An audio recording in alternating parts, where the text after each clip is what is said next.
Okay, we're going to talk about orbital hybridization. So carbon, um, its electron configuration is 1s2, 2s2, 2p2. And so if we look at this orbital diagram, like if this were the valence electrons, 2s would look like this. 2p, if you remember, 2p has 3 orbitals, like this. So carbon would look like this. Now, in this case, in order for a covalent bond to occur, you need a sharing of electrons, and there's only 2 places where carbon can bond in these 2 places. But carbon actually has a maximum capability of bonding to 4 atoms. And so, how does that happen? Well, what happens is the s and the p orbitals, they hybridize when they form. It's almost like, so the reason why this 2s and this 2p, so the 2p is higher because it's a higher energy level, and the 2s is a lower energy level, so that's why I have those at 2 different levels. But hybridization occurs when these two, they kind of combine, and so this is what we call an sp hybrid orbital. And so, in this case, we would say we combined 1s with 3p, so we'd call this an sp3 hybrid here. And so what happens is now all 4 electrons are half filled. All orbitals are half filled, allowing for a second electron from a different atom to come and pair up. And so that's what the covalent bonds look like, right? And so the key here is we call this sp3 hybrid orbital, or hybridization. The hybridization on this is sp3.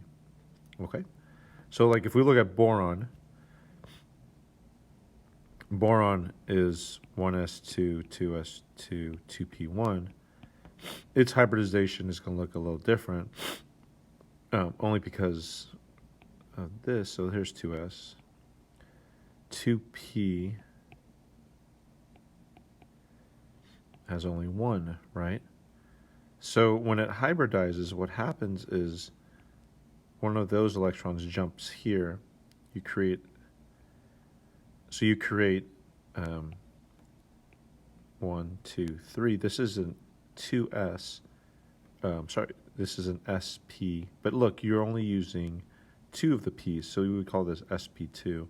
And actually, you have an empty p orbital up here, 2p orbital up here. So this is called an sp2 hybridization. Why? Because you're only using 1s and 2 p's. So you're only using 1s and 2 p's. As before with carbon, you use the other p, so it's an sp3 bonding.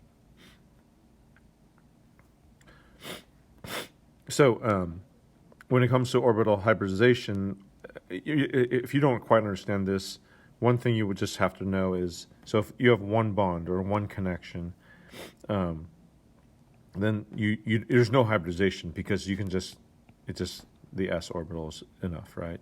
But if you have 2, then what happens is you need that p orbital, so it would be s and p, right? Or sp is what the hybridization would be. It would be 1s with 1 p. Second one, you'd need another p, so this would be sp2. Third, you need a p, sp3. So if you have 4 connections, kind of like carbon, right?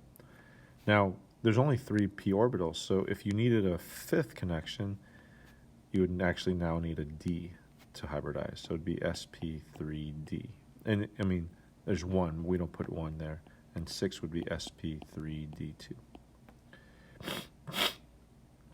So if we look at some examples like this, so let's just do a quick example. So see,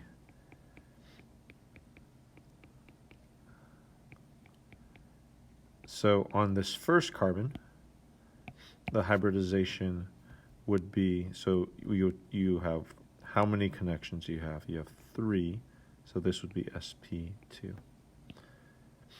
Notice the double bond doesn't really count here, right? It's just the number of connections. So the number of bonds, maybe I should have put connections. So then this middle would just be S and P. Let me do it in a different color. So the hybridization for that middle carbon would just be S and P, and then this last one here is similar to the first one, right? Here's 1, here's 2, here's 3, so it'd be sp2.